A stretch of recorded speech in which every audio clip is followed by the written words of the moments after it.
Ayan na guys.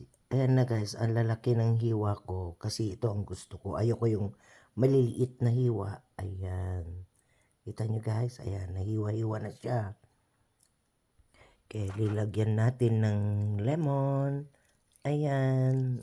Kita nyo guys. Ganyan.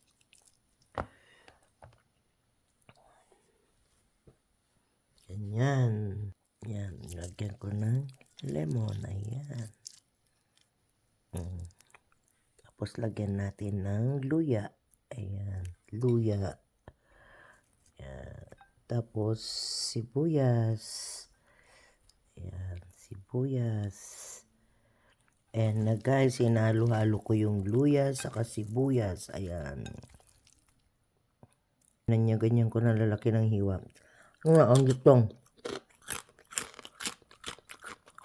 Tapos yung ibabaw niya, nilagyan ko ng ganito. O, ayan na guys, ayan na. Ayan na, gawa na. Ayan.